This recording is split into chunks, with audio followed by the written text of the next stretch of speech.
Olá, vamos dar continuidade à nossa aula. Nós vamos fazer a correção da página 155, tá? Das atividades. Então, lá, atividade número 1. Complete cada uma das frases a seguir, usando de forma adequada as palavras do quadro. Então, vamos lá. A. O gelo é o estado sólido da água e se forma quando a temperatura diminui. Letra B. A água líquida se transforma em vapor quando a temperatura aumenta. C.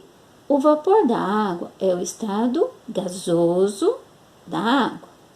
Acima de 0 graus e abaixo de 100 graus, temos a água no estado líquido. Quando a água congela, o processo é chamado de solidificação. Agora, a questão número 2, a letra A do 2. Qual é o estado físico da água? É possível ver na imagem. É a água na forma gasosa, pois é possível ver o vapor da água aí saindo da chaleirinha, né? B. O processo que levou a isso é a vaporização ou a evaporação. Por quê? É o processo de vaporização, pois aconteceu, né, rapidamente. 3. Observe a imagem ao lado que mostra um trecho de um rio. Quais estados físicos da água podemos identificar? A água na forma líquida, né? Que está no rio. Depois ela gasosinha aí, né? Evaporando e subindo a água líquida aí, tá? Então, na questão 3 são as duas formas. Então, a forma gasosa e a forma líquida. Agora nós vamos falar sobre a experiência que vocês fizeram. Então, primeiro, pegaram, né, o chocolate, levaram ele ao micro-ondas, depois vocês levaram ao congelador. Com gelo a mesma coisa, né? Quem não tinha o chocolate podia fazer com os cubinhos de gelo. Então, pegou o cubo de gelo, colocou no micro-ondas, derreteu e levou à geladeira. O que aconteceu com esses dois processos? Então, lá, primeiro, o chocolate. Ele tava, né, normalzinho, daí você levou ele pro congelador, ele derreteu. Então, ele foi aquecido, ele derreteu.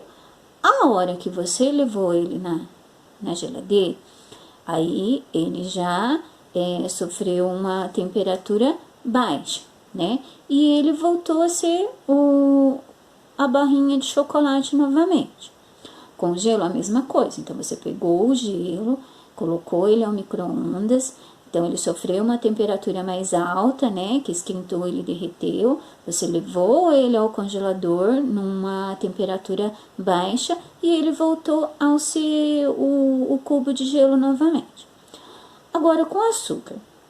O açúcar, né? Você misturou ele lá com a água, levou ele numa temperatura mais alta, né? Aí, o que já aconteceu? Ele já modificou, né? Ele deixou já de ser aquele açúcar com água lá e já houve uma transformação nele. A hora que você levou ele no congelador, ele modificou novamente, né? Que você levou ele numa temperatura mais baixa, ele modificou novamente. Então, gente, nós dizemos que quando uma substância ou qualquer material, ele muda de um estado para o outro, é que ele sofreu uma transformação. Então, nós vamos ver que tipo de transformações sofreram esses dois materiais, tá? Então, vamos falar do chocolate e do cubo de gelo. Quando você pegou ele, aqueceu e depois esfriou, tanto o chocolate como o cubo de gelo, ele voltou a ser o que ele era. Então, quando uma substância ou um material, ele volta a ser o que era, nós falamos que é uma forma reversível do material. Então, ele volta, né, com mesmo você aquecendo ou ele numa temperatura menor, ele volta depois a ser o que ele é. Já o açúcar, o que aconteceu? Ele transformou, ele deixou de ser aquele açúcar que era no início. Então, ele sofreu uma transformação irreversível, tá? E aí nós vamos continuar agora falando mais sobre isso.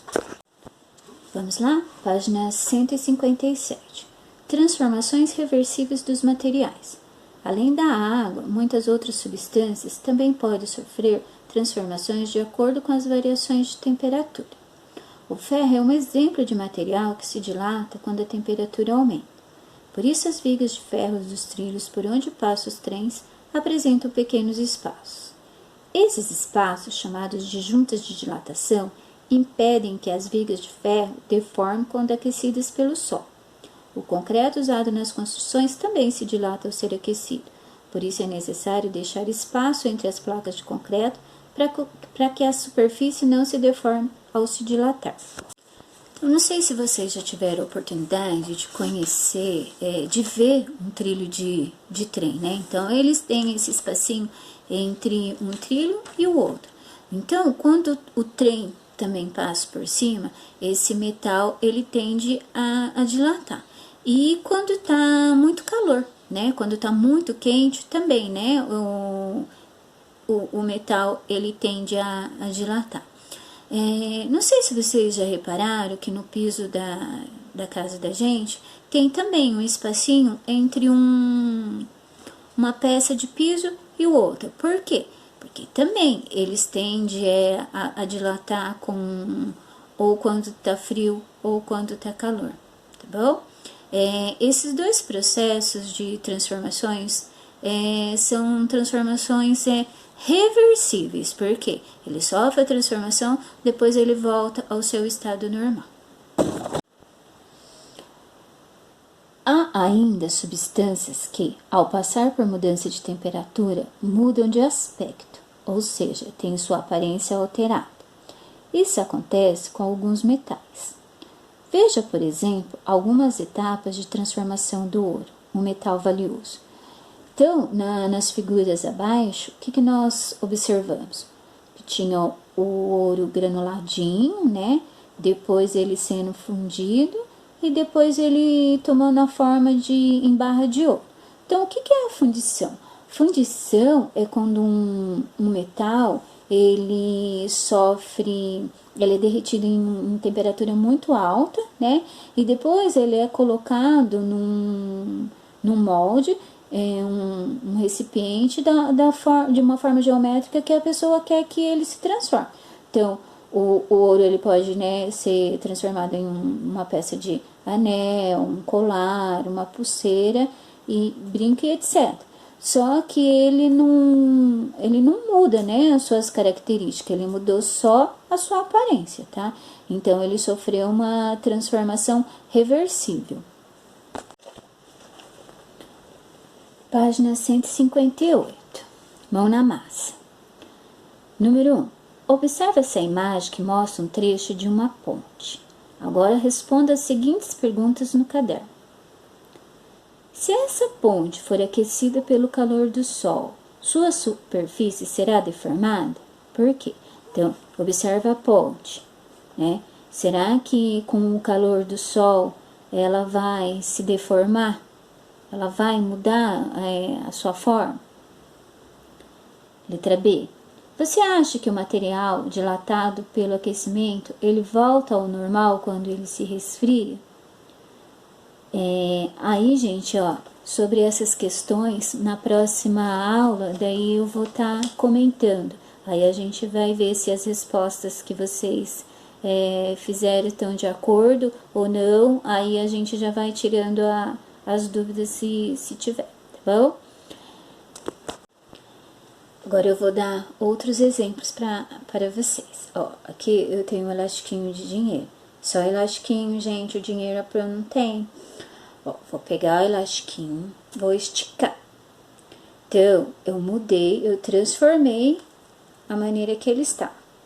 A hora que eu solto, ele volta a sua forma, seu formato normal, tá? Outro exemplo que eu vou dar pra vocês. A bexiga. Então, eu vou enchê-la.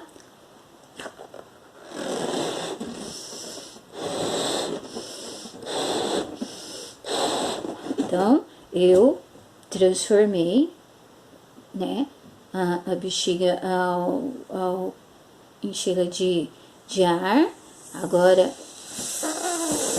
vou esvaziar. E a bexiga volta no seu estado normal. Um bem conhecido de vocês. Quando a gente coloca a água para ferver, daí você coloca a tampa. Então, tava, né, saindo o vapor quente. Aí você colocou a tampa já estava fria. Então, houve essa transformação, né, do quente para o frio. Na tampa ficou cheio das gotículas de água. Então, lá, ela estava com vapor e voltou a ser as gotinhas de água novamente, né? Um bem interessante. Não sei se todo mundo já teve contato com argila. Então, eu vou dar um exemplo assim para vocês. Faz de conta que eu tô fazendo um bonequinho com argila. Aí, deixei lá meu bonequinho de um dia para o outro. No outro dia, eu não gostei do meu bonequinho. Então, o que eu fiz? Eu peguei o meu bonequinho, coloquei ele na água, né? Deixei lá por alguns minutos e ele começa a voltar a ser argila novamente. Então, aí você pode amassar, né? E moldar outro bonequinho ou outra coisa que você queira. Então, esses são alguns exemplos de materiais reversíveis, tá? Vamos dar continuidade na página 158. Transformações irreversíveis da matéria. O calor faz o ferro dilatar, mas quando ele resfria, volta ao normal. O mesmo acontece quando o metal é fundido e resfria novamente. Essas transformações são reversíveis, pois os materiais voltam ao estado que eram antes das alterações que sofreram. Nesses casos, podemos dizer que as substâncias que formam esses materiais não se modificam para sempre, apenas temporariamente. Então, foi o que a gente viu até agora, né? Sobre o trilho do trem, né? O metal lá que é feito o trilho do trem, e sobre o ouro fundido, tá? No entanto, alguns materiais passam por transformações que alteram as substâncias que os formam de modo que, após a transformação, não voltam mais ao que eram antes. Essas transformações são chamadas de irreversíveis. Você já observou algum material que passou por uma transformação irreversível? Qual? O ferro é um exemplo de material que, além de passar por transformação reversível, também pode sofrer transformação irreversível. Sabe como? Quando se enferruja. Isso acontece quando o ferro fica exposto à umidade e ao oxigênio presente no ar. Nesse caso, acontecem algumas reações químicas e o ferro não volta ao que era antes. Então, lá, o exemplo do metal do trilho do trem. Então, ele pode sofrer essas duas transformações de matéria, né? Então, ele pode dilatar, né, com o aumento da temperatura, tendo uma transformação reversível, e quando há a ferrugem nele. Por quê? A ferrugem vai corroer, né, esse material, e o ferro, o metal, ele não vai mais voltar a ser o que ele é, tá? Outro exemplo de transformação irreversível é a queima da madeira. Ela se transforma em carvão, mas o carvão não volta a ser a madeira novamente. O mesmo acontece com os alimentos que, após serem cozidos, não voltam a ser o que era antes. Você já comeu um ovo cozido? Qual a diferença entre um ovo cozido e um ovo cru? Os ovos são ricos em proteínas, um tipo de nutriente. Durante o cozimento, o calor faz com que as proteínas se modifiquem. Dessa forma, a clara muda de transparente e viçosa para branca e rígida. Essa transformação é irreversível, pois o calor do cozimento alterou a matéria que forma o ovo cru.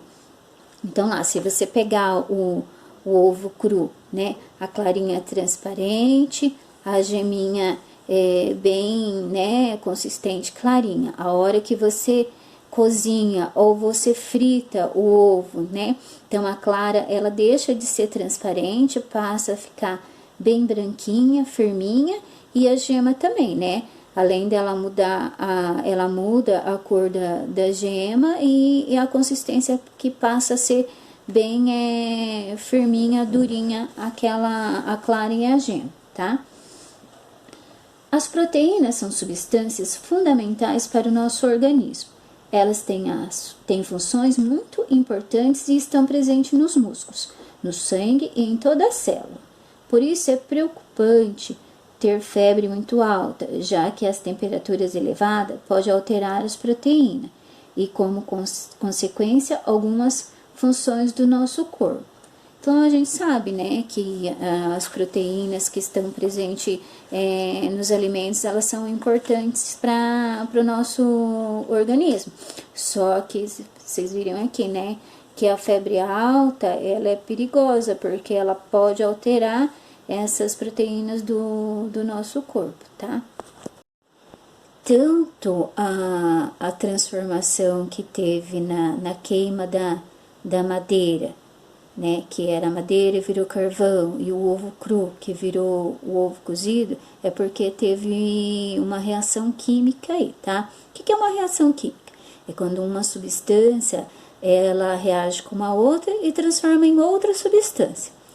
Outra coisa, não pode confundir mudança de estado físico para reação química, tá? Então, a mudança de estado é quando mudou de um estado para o outro, né? Então, lá era sólido, virou líquido, era líquido e virou gasoso, né? E a reação química não, é quando vira outra substância daí, tá? Alguns exemplos para vocês de transformações irreversíveis, tá? Tem muitas pessoas que gostam de fazer uma misturinha de bicarbonato de sódio com vinagre para limpar chão. Quando você mistura essas duas substâncias, elas liberam um gás, né? Então, elas sofreram uma reação química. E uma vez misturado, não tem como voltar ao produto inicial, que era o bicarbonato de sódio e o vinagre.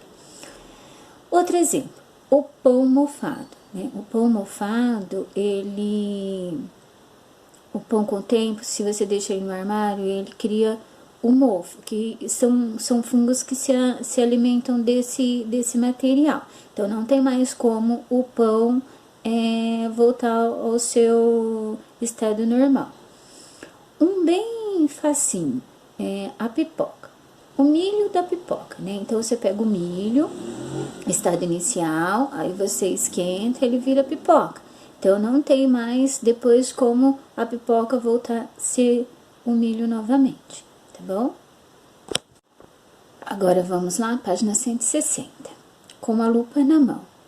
Que outros alimentos, além do ovo, se transformam depois do cozimento? Para descobrir, escolha um alimento de que você gosta muito e peça a um familiar que o prepare do seu jeito preferido. Acompanhe o preparo e anote no caderno como era o alimento no início e como ficou durante e ao final. Você pode fotografar ou desenhar o alimento cru e depois de cozido. Monte um cartaz com a receita e depois mostre aos colegas e ao professor. Conte a eles como aconteceu a transformação do seu alimento preferido. Então, pra gente montar o cartaz, depois que a gente voltar, a gente pode tá fazendo isso daqui. Mas é importante que vocês acompanhem durante a preparação do alimento, tá? Aí pode desenhar, né, numa folhinha o processo que vocês foram observando. Então, ele antes, né, de ser feito, durante o preparo e depois. E também não precisa ser só cru, pode ser frito também, tá? Agora que você já notou que seu alimento preferido sofre algumas transformações, que tal acompanhar a transformação de outro alimento? Vamos transformar o leite em outro delicioso e saudável alimento? Para isso, peça a ajuda de um adulto e siga essas orientações. Aí, gente, ó, tem as instruções né, as orientações de como tá fazendo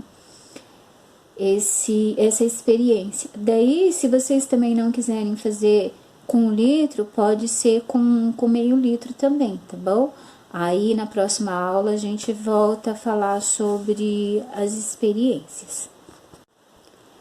Página 161. Há um fator presente no nosso cotidiano que também pode causar transformações químicas nos materiais. É a luz. Você já notou que alguns objetos, como cortinas, mudam de cor ou ficam desbotados com o tempo? De fato, quando objetos recebem iluminação constantemente, pode ter algumas de suas características modificadas e, por isso, podem ser prejudicadas, como as obras de arte em galerias e museus. Para minimizar esses efeitos, são colocados filtros para a radiação ultravioleta nas lâmpadas de museu para evitar que as obras de arte, feitas com materiais orgânicos como papel, tela ou madeira, envelheçam rapidamente. Além do envelhecimento, as cores das obras podem ser modificadas por um tipo de luz. Eu vou dar um exemplo para vocês que eu tenho aqui em casa. Ó, essa mesa, ela tá na churrasqueira da minha casa. Faz muitos anos que a gente tem, mas a parte de cima dela tá bem brilhante ainda. Agora, dá uma olhada nas cadeiras. Essa cadeira, ela fica do lado que bate o sol. Olha só o que o sol acabou fazendo na pintura da cadeira.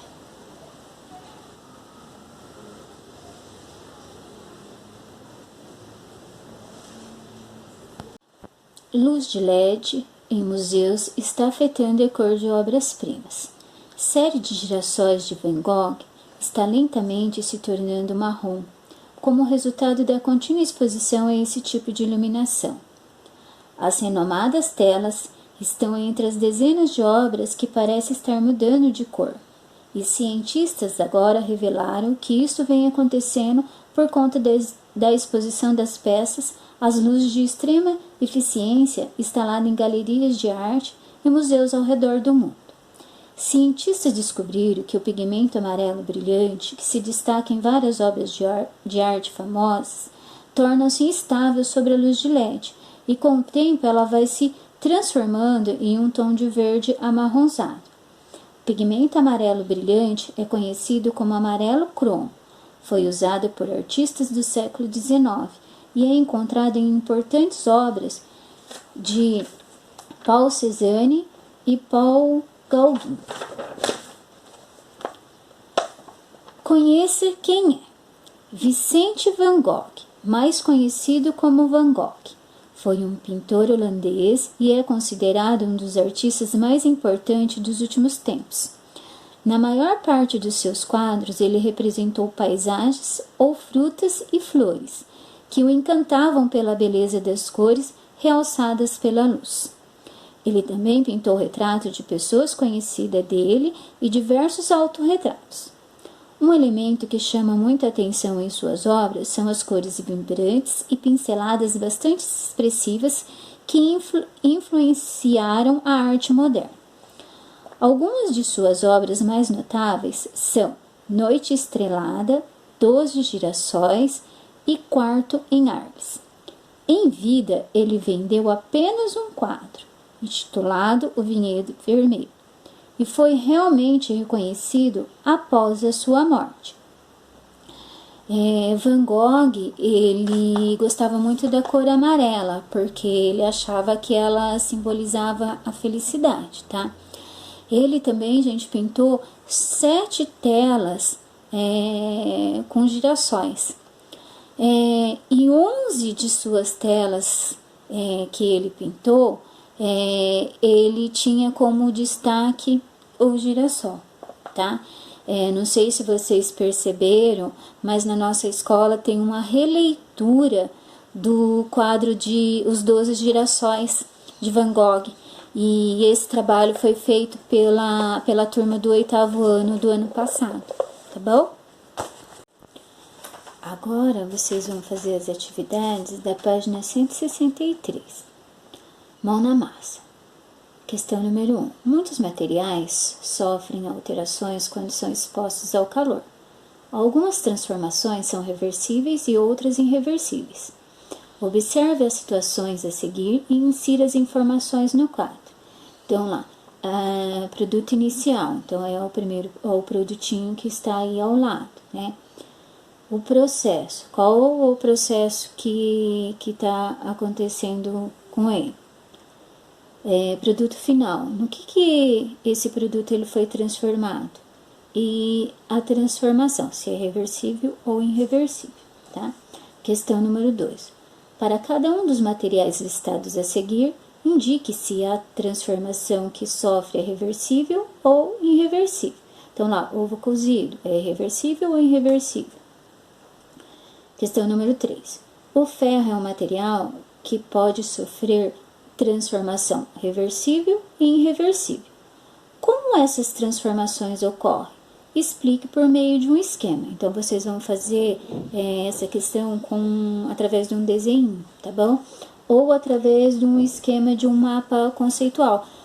Se vocês quiserem, eu posso estar até mandando um exemplo de mapa conceitual para vocês, tá? Por hoje, a nossa aula é só. Até a próxima!